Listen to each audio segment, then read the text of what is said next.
Hello, Welcome, everyone. everybody. Well, I can't believe how fast some are. That's I guess insane. now There it's was someone it's here day before I four. even got on. Day Nikhil, four. We've trained people. whoever you 7 are, a.m. PT. you got very fast fingers.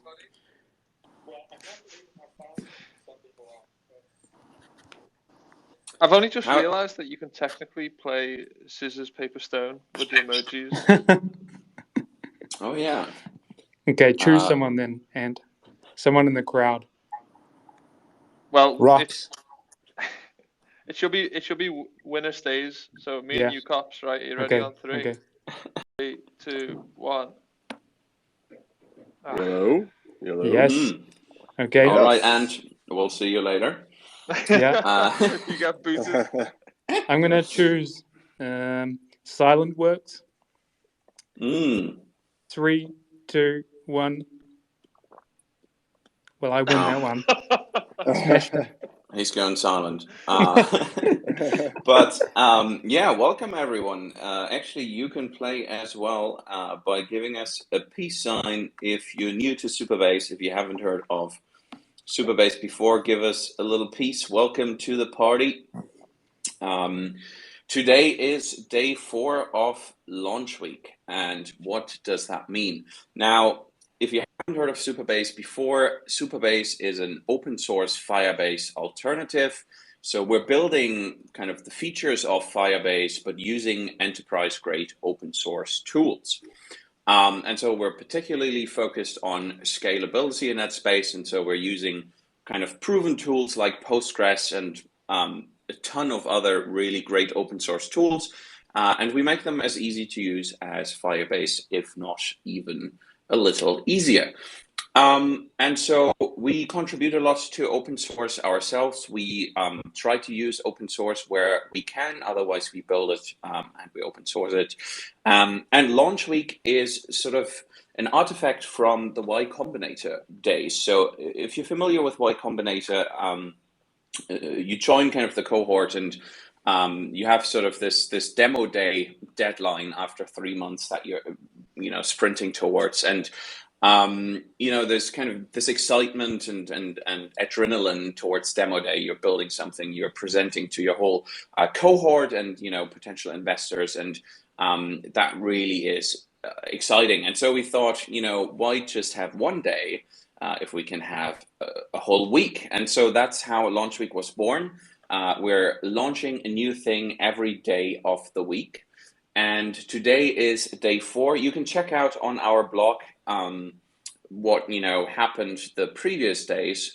So you can do that now. Maybe we can pin kind of a tweet, but also we kind of want you to sort of participate in this as much as you can by asking us questions. And the way you can ask us questions is just by tweeting at us with the hashtag Super Launch Week. So that's SUPA Launch Week. And then we'll be monitoring that and we'll be popping it here up into the space and then answering your questions.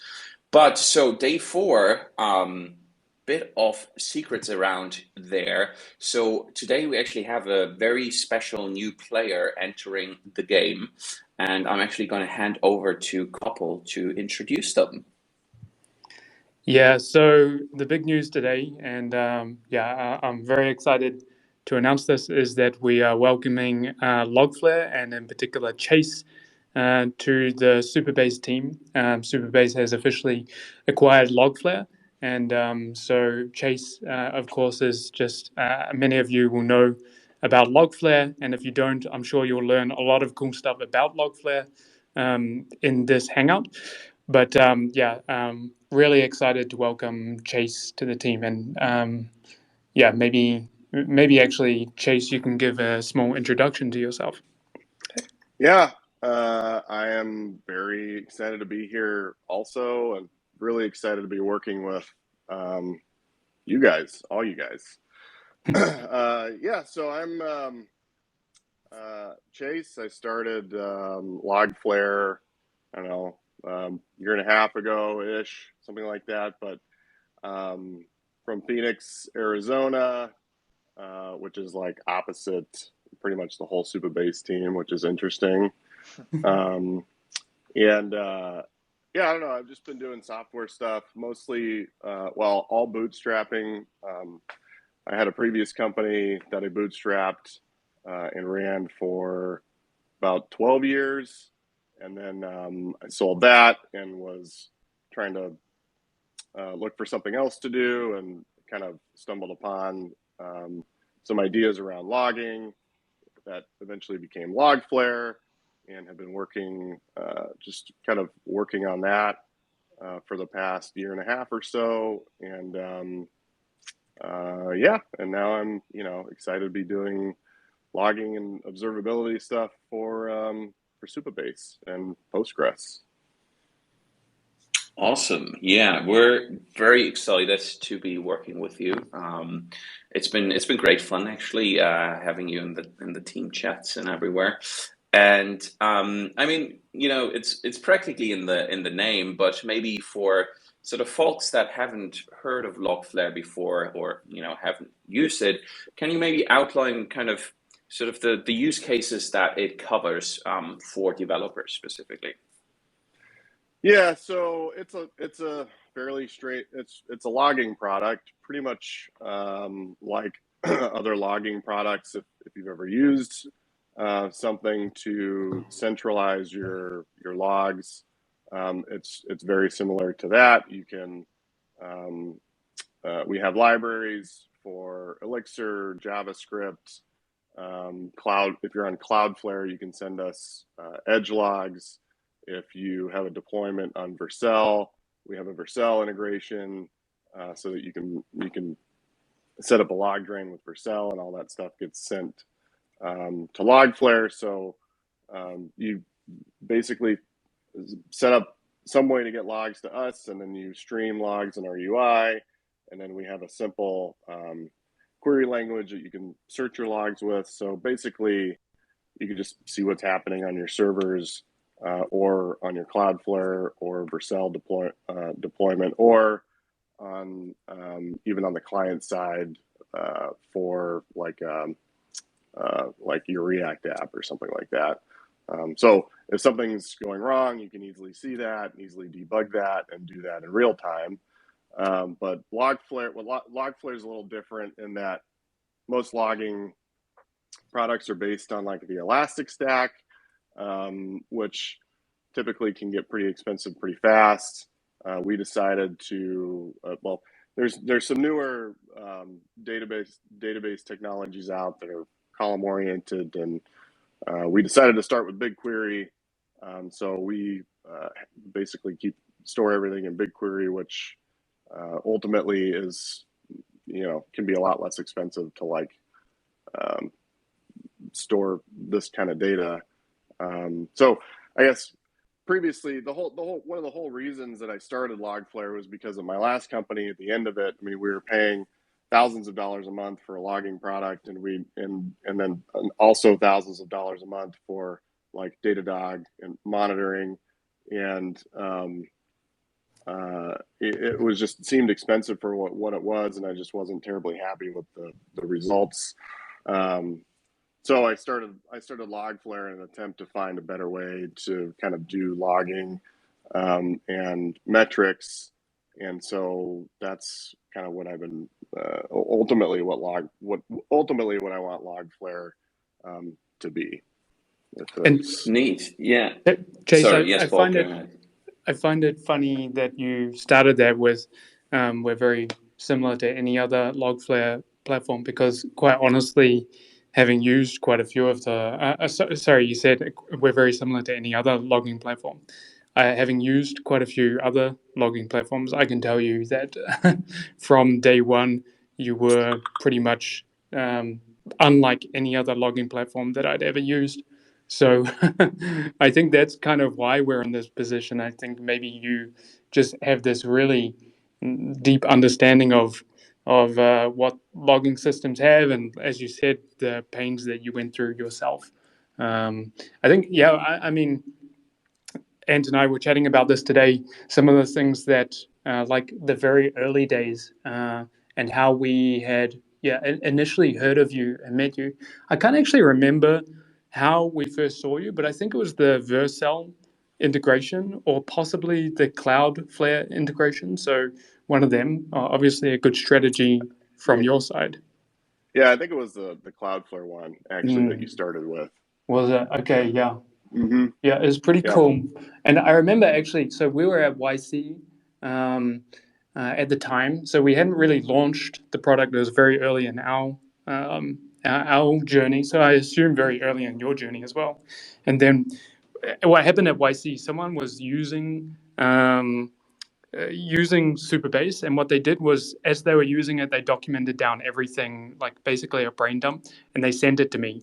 And I like wanted to thank them because it was awesome that they had stepped through everything that was going through their head as they were using the product, and they sent me this feedback. And I just asked, well, how can we sort of repay you? This is amazing. He just said, pay it forward.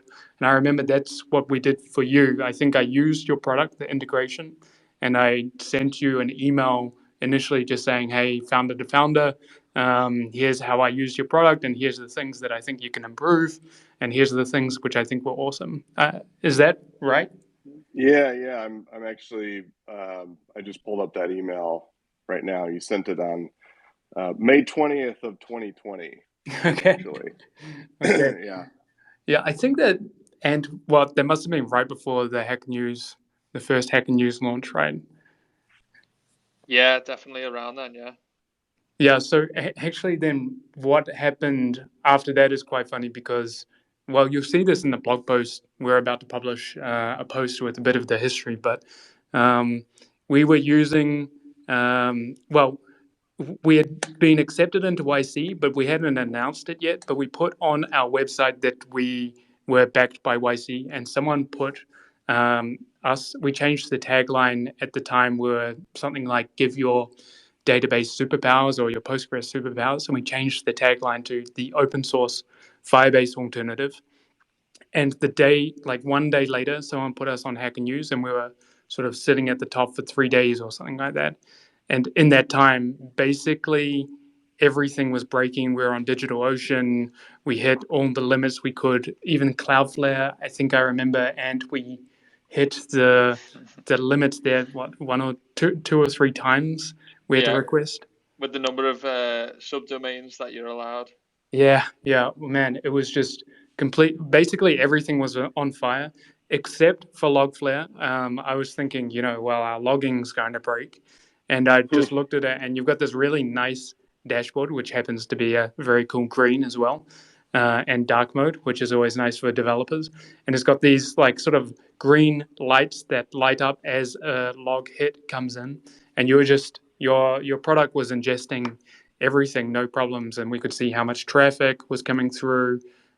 Just basically a real-time analytical system, which was very cool. Yeah, I think I remember when you, because I saw that tweet too. I remember that tweet, and it was like, oh well, I was actually really glad we were holding up to that. So. Well, the funny thing is, now that I look at the tweet, at the time I thought, wow, that's a lot of logs to ingest, but now we're a few billion logs later. We're doing a lot more than that now with you guys together. So that's fun. Actually, do you know, like, what are we peaked out at? I think we just turned on. Well, I don't want to get ahead of it. So you drive this. Well, you kind of stole already my next question, which was how do you get to know Ant and Paul and Supabase? But hey, I mean, this is great. I can go and have a tea.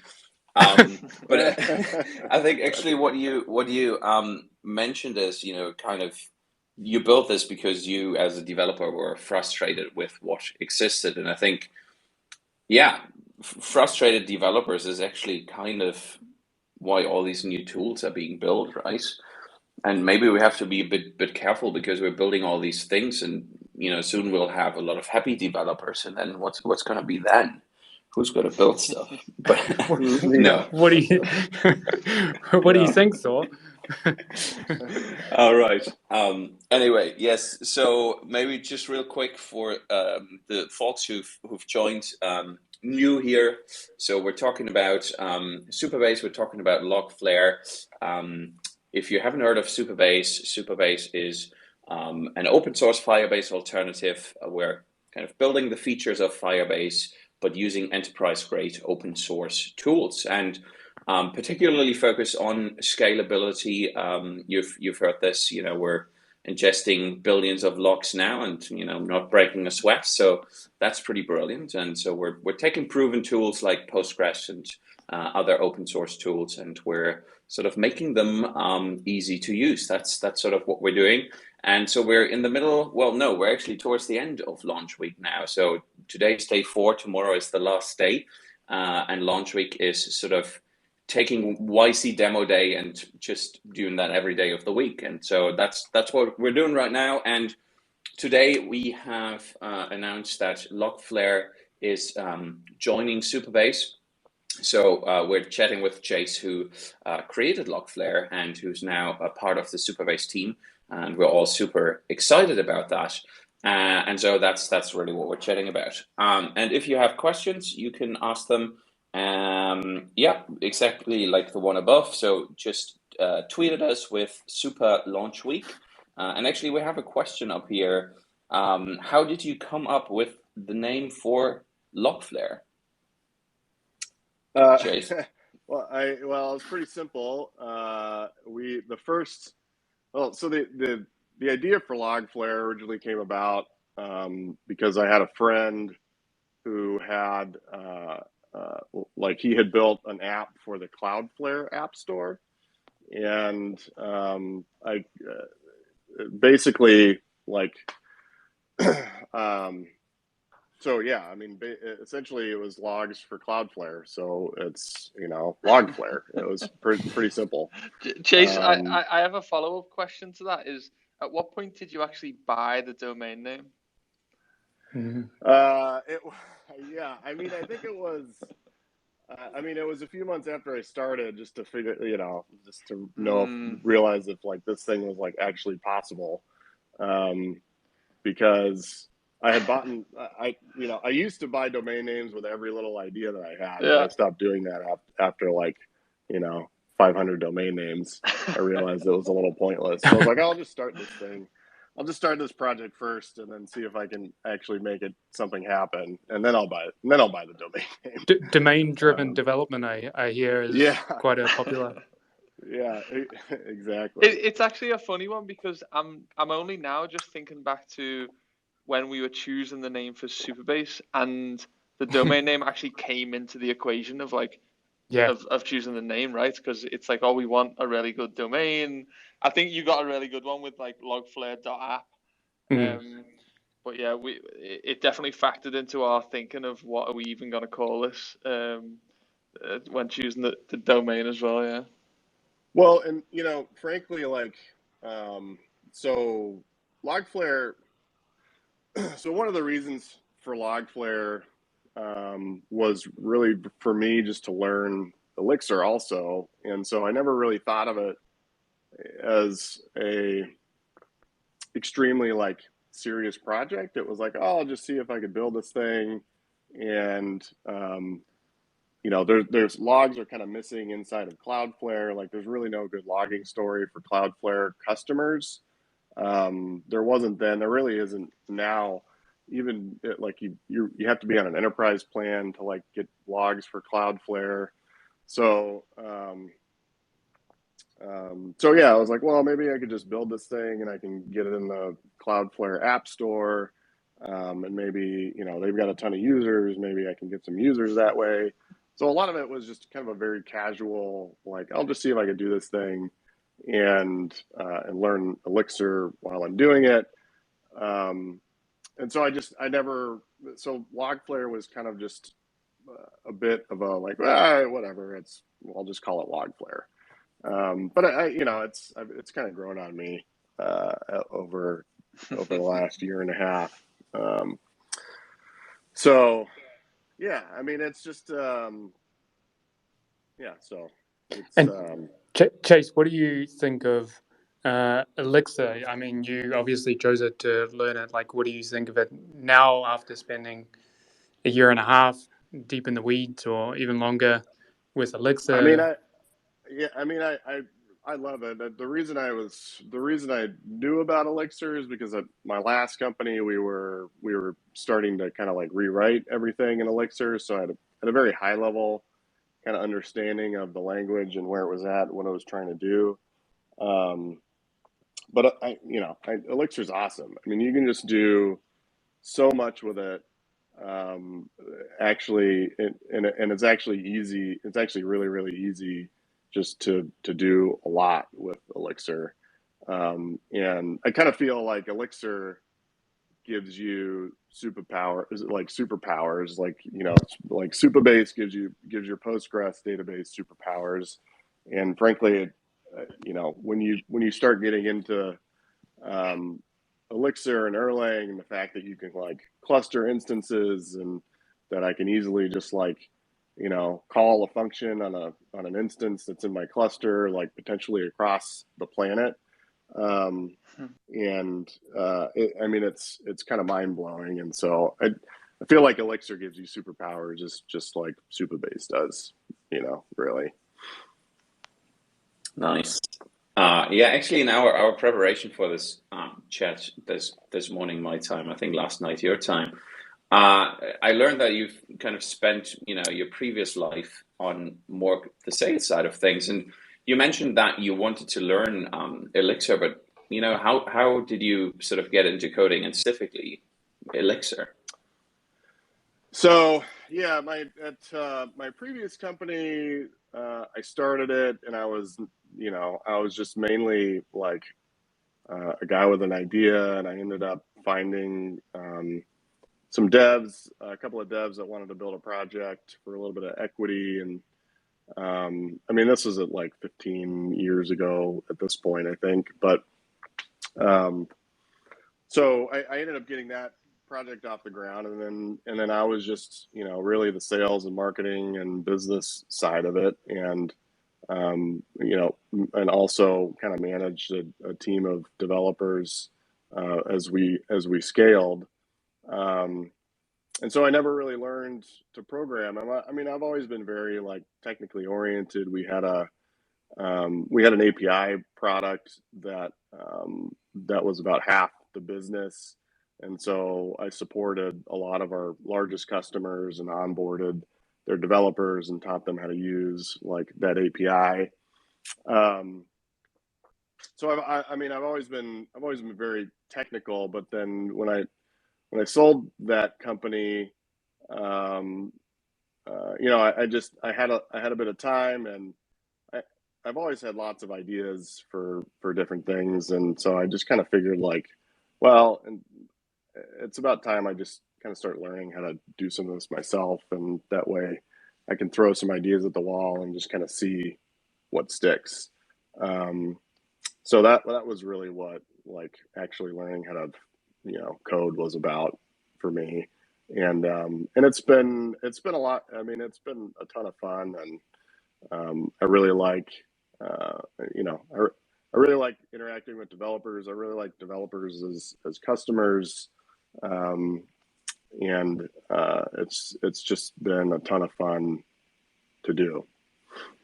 It's quite interesting that, because you must be one of a smaller group of people these days where JavaScript or Python isn't your first like language that you learn and sort of go deep on.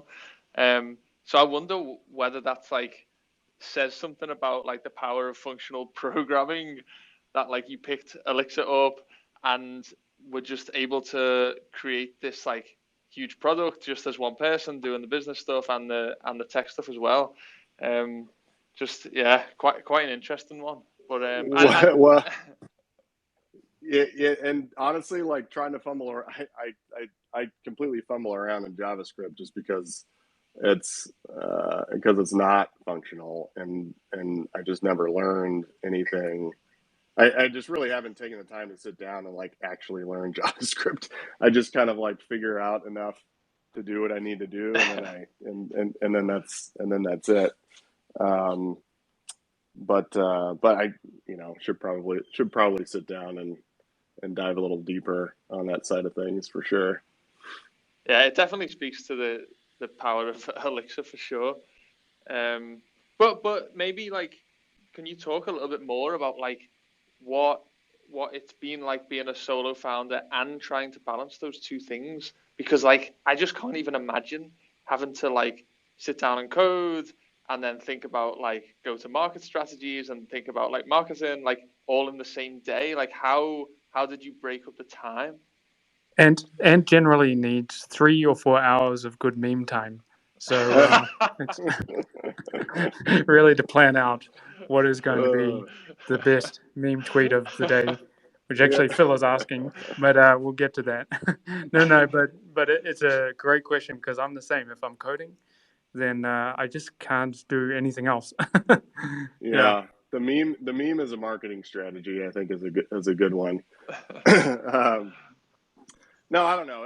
It's really difficult. And the thing is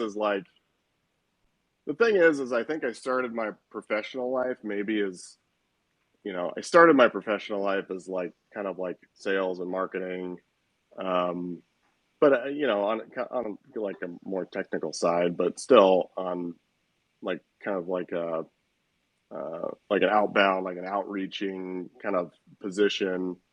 And I don't know, I'm very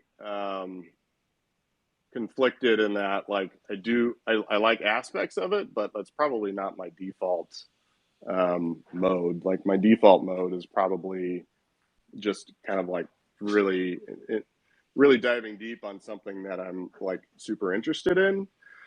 And so in my previous company, it always was a bit of a struggle for me to motivate myself to, do those like, I mean, I did a bunch of just like cold outreach, for sales, and like that's not easy to do, especially if that's not the kind of person that you like really are. And so I was always like forcing myself to do that, and I did okay with it. Um, but yeah, like with Logflare and kind of like learning the coding side, I definitely feel like it's much more like my personality is to just kind of like go dive deep on that. So it's actually been very difficult for me to do like the technical side and the marketing and sales side in parallel. But that's one of the things that I really liked about the like Logflare and like logging as a product, is that there's a lot of things that you can do from like a growth hacking perspective. Like there's a lot of marketplaces that like you can integrate with like a ton of things. So I like the idea of Logflare because initially Cloudflare was kind of like Cloudflare customers were kind of our target, and they had an app store and they had like literally millions of customers. And so I was like, well, if I can get a small percentage of those, then this can be like actually like a decent sized business. And then, diving deep into Elixir is like, well, the Elixir community doesn't really have a decent logging solution. And they didn't have somebody that was going to like focus on them. And so I was like, okay, well, this thing is written in Elixir. We'll make an Elixir logger backend because I want to use it for Logflare anyways. And so we get a decent amount of Elixir users just because I'm focused on it. And these larger like platforms like Datadog and Elastic. I mean, they have integrations for Elixir, and they have ways you can get the Cloudflare logs to those platforms, but it's not as easy, and they're just not focused on it, so they don't talk to those communities either. And then Vercel came around too, and they had it was like a newer thing, and they had just released, like, this is like, I don't know, 6 or 8 months I think after I really launched the beta. But then they had like just released their log drains, and like they had this little marketplace, and it was, I could see it was like Vercel and Next.js were starting to get like a lot of traction. So I was like, okay, well, I'll integrate, like I'll build an integration for them, because it seems like the logging story around their platform is not really that good either. Yeah. And I think like the key word here is focus, right? I think when we first started kicking the idea around like this acquisition, and then we spoke to you about it, I think we both came away, me and Koppel, with this impression that you were just like incredibly focused on a few like very important things. And I think like for all founders, it's just one of the challenges is figuring out like what are the areas that you should be focusing on. And I wonder whether the path that you chose, to bootstrap the company, to do the technical and the business side, like basically forced you to develop that skill to identify the opportunities and then just focus on those, on that like one acquisition channel or like on that one technology stack and just like go super deep on those things. Yeah, I mean, you have to, and if you're bootstrapping, I mean, you have to. I mean, there's always, with a company, and there's always 1,000 different things that you need to do, but you really have to boil those down to like, what do I need to do? Like, what's going to give me the most bang for my buck? Because, like there wasn't really any funding involved, so all the investment is like my time, right? And there's only so many hours in a day, and so you have to really be picky about what you focus on, and you have to focus on the things that you think are going to drive the most value for whatever it is that you're doing. And in building software, it's like, what features do my customers like actually want, like need, like I need to get those out, and instead of like, okay, I'll build a half-assed integration for 20 things. That's like, okay, well, I don't really want to do that. Like, let me just see if I can, like really just like, I just focus on this small set of users. And if I can do that, then, it's what is it, like 1,000 true fans. If you can get like, I mean, if you can get 1,000 customers, like that's fantastic. And frankly, like you could focus on just one of these platforms and get 1,000 customers. If you're the best, if you're the best, like the absolute best thing for like that platform. Yeah. So that was the idea. And the thing with integrations too, I mean, one of the reasons why like I like logging is because there's lots of different platforms that you can integrate with, and that's kind of like automatic, like marketing, I guess. But it's only automatic if the integration is like good enough.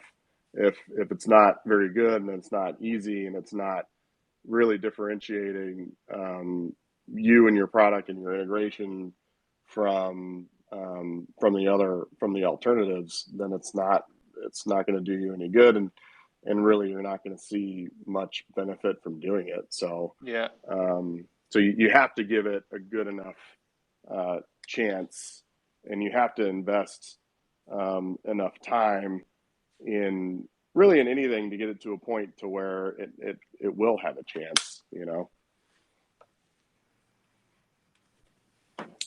Nice. So maybe we do a little interlude and answer the question of what is the best meme you have seen, and I think Ant is probably the right person to answer that, and maybe also I want to know the background story of the Spotify Wrapped meme that you created.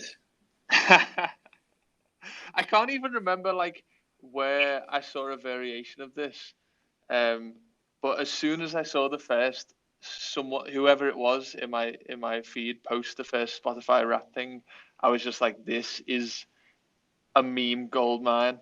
It's like you have the ability to just put anything in this, and it's gonna work.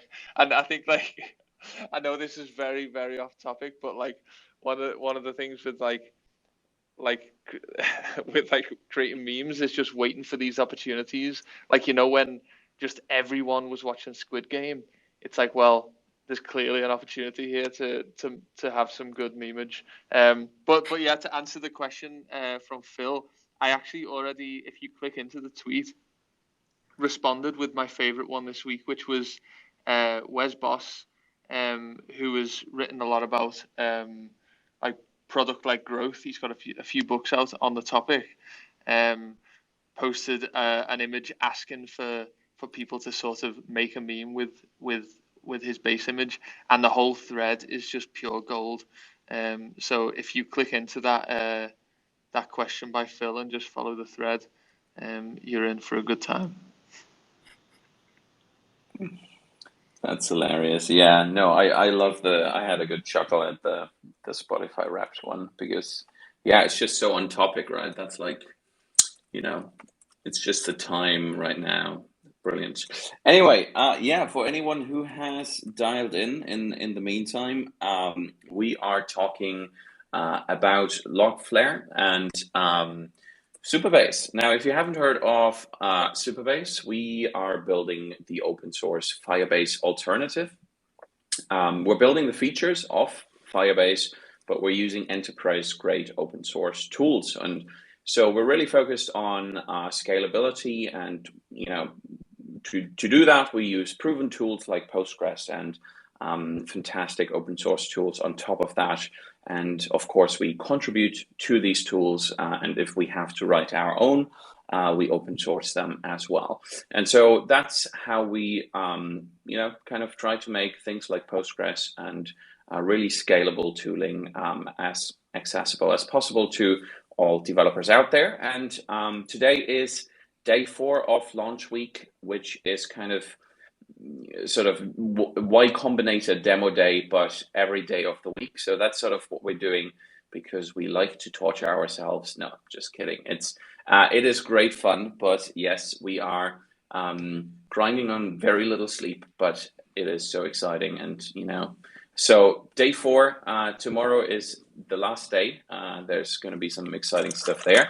But today we're chatting about Logflare, who has just joined Supabase, and we're chatting with Chase, who has built Logflare and is joining the Supabase team. And I think one question there, why did you decide to join Supabase? Because Supabase needs logs, right? I was actually looking at so a couple days ago we peaked at 345 million log events that Supabase is now sending through Logflare. What's that per 345 million in one day. That's from all the Postgres instances on Supabase. So the idea with Logflare is that Supabase needs logs, and Supabase users need to know really what's going on with their Postgres instance, and not only their Postgres instance, but everything, their Supabase deployment. So how is like real time doing? How is Postgres doing on top of Postgres? How is Postgres the database actually doing? And so we can understand those things with logging, but then we can and with logging. But logging is like more than what you think of logging. I mean, really, logging is just like structured events, right? So we're just a data pipeline to get structured data in a place that we can query it dynamically and in a way that's fast enough that we can actually build reports and charts and stuff like inside the Supabase dashboard, and keep those like near real time, but also like very responsive. So the idea is to like build. The idea is to help people analyze like what's going on with their Supabase instance, to figure out ways to optimize it. If their queries are slow, why are their queries slow? If an endpoint, or if one of their Supabase API endpoints is getting like a ton of traffic, like where is that traffic coming from?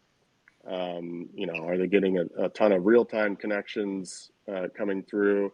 How many real-time connections do they have connected to their database right now? Like that sort of stuff. Like what is actually happening on my Supabase server? That's what we want to do for Supabase ultimately. Chase, you've just made me think that I think in the early days we paid for like a lifetime subscription, right? to We did. Logflare. Yeah.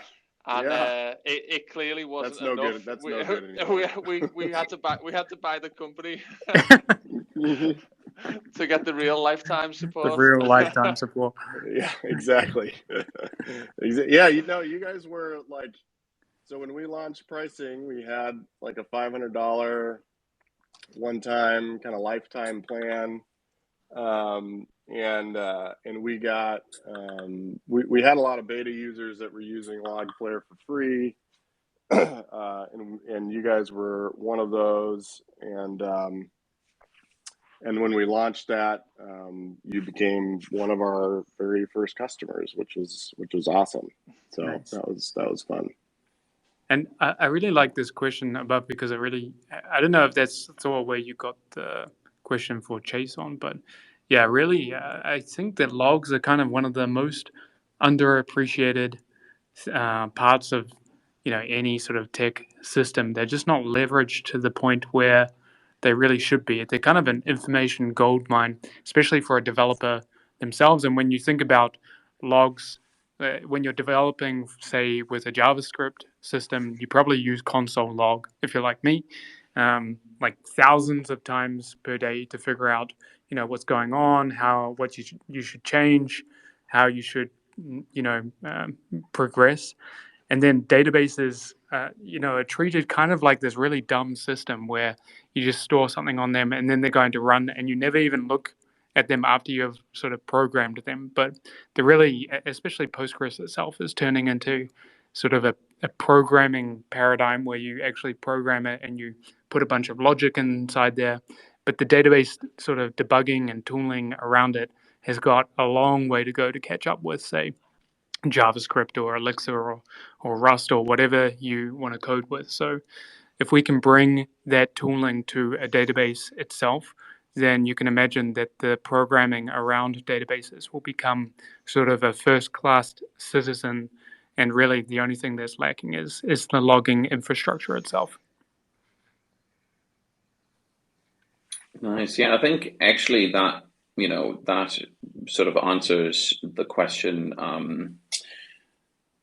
how Logflare kind of will help Supabase, and I think more importantly will help Supabase users. So I think that's fabulous. Maybe on the same theme, now that Logflare is part of Supabase, sort of what changes for you, Chase, and more importantly, what changes for Logflare, and what's next?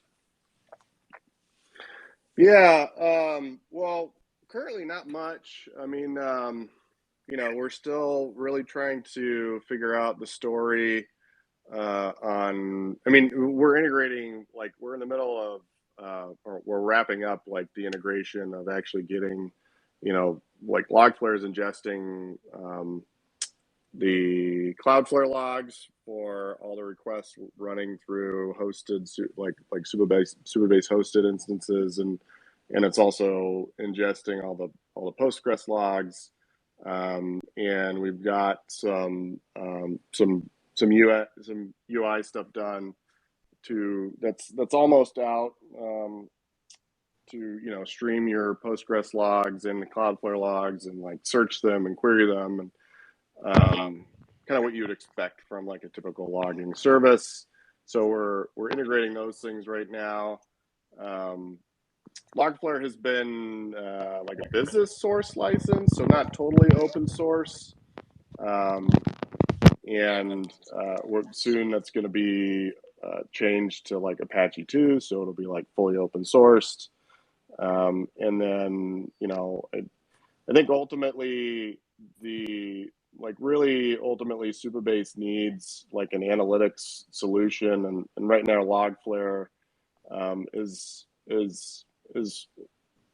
a dumb data pipeline. I mean, I position it as a logging solution because it's a huge market, and you know there's integrations for that across different platforms, but ultimately it's like an analytics pipeline. So we pipe data to BigQuery currently, and we'd like to ultimately pipe data to other sorts of modern analytics databases, like and ultimately make it easy for developers to just kind of shove analytics data, like just shove like a ton of analytics data into like, you know, their analytics database, and then ultimately make it easy for them to like query and operationalize their analytics. And what I mean by that is by like, you know, integrating charts and stuff, and an event pipeline, like an event like X user did this inside your app, sort of stuff.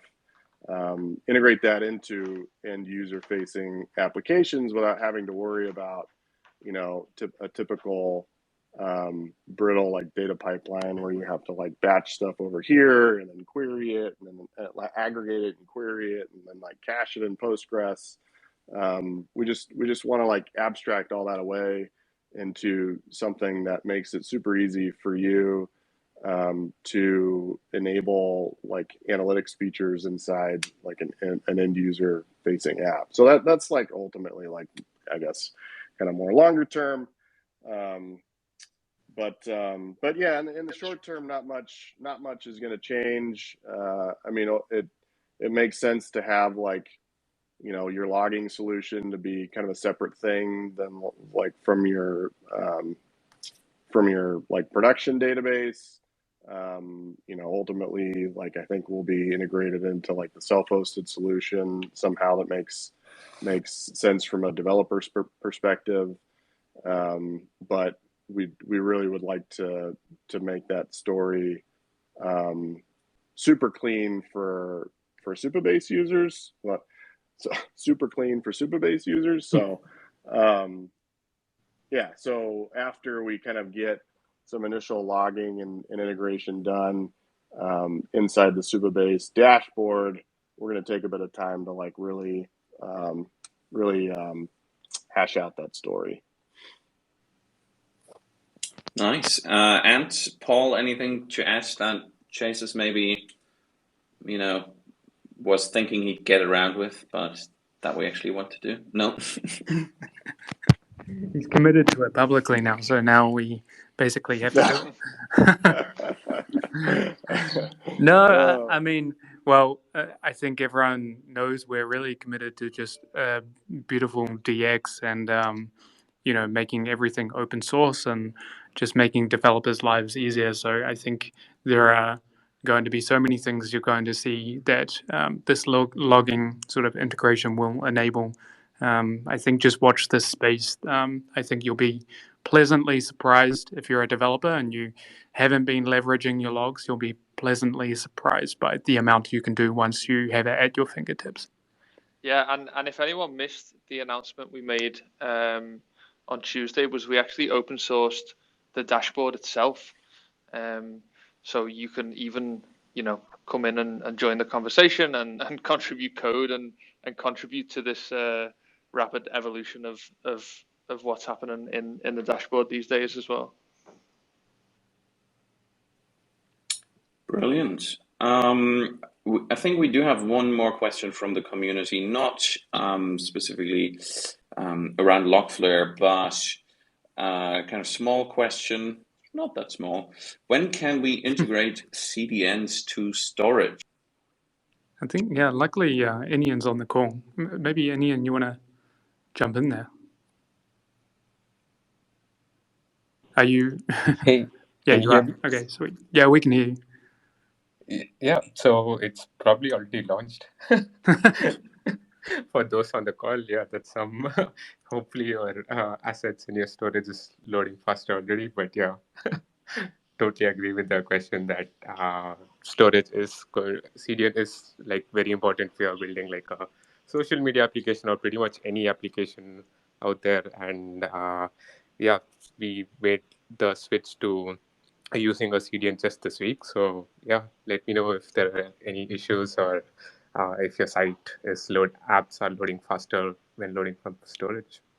We'll let you into a secret in that this is our third launch week, and in the previous launch weeks we had a habit of shipping to prod on the day of the announcement itself, which obviously didn't always go that smoothly.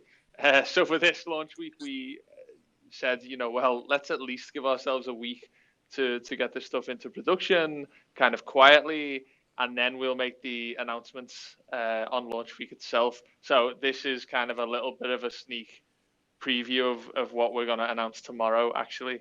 So yeah, like Inian said, if you notice some faster load times and that kind of stuff for your assets, then that's why. Yeah, we have never been very good at keeping secrets. I mean, like it's there. It's a bit hard when you're open source. I mean, I don't want to tell people where to look for when the blog post is going live, but And for even any Chase savvy mentioned user, like they could probably Cloudflare logs and stuff. Yeah, well, it's hard to build in public and keep secrets. So, yeah, I think the only thing that helps is we're a little bit smaller than, say, but yeah, definitely going forward. I think if we become even more popular, I don't think there's going to be too many secrets. Well, but also that's the great thing. If you join the Twitter space, you get the news early, so to speak. But yeah, anyway, I think we're kind of slowly wrapping up here. And yeah, I think lastly, if you kind of like, what Chase was talking about, and or all the good folks at Supabase, we are hiring. Send us your applications. We have the link above there. Hiring a bunch across a bunch of different roles: technical writers, infrastructure engineers, developer advocates, all that good stuff.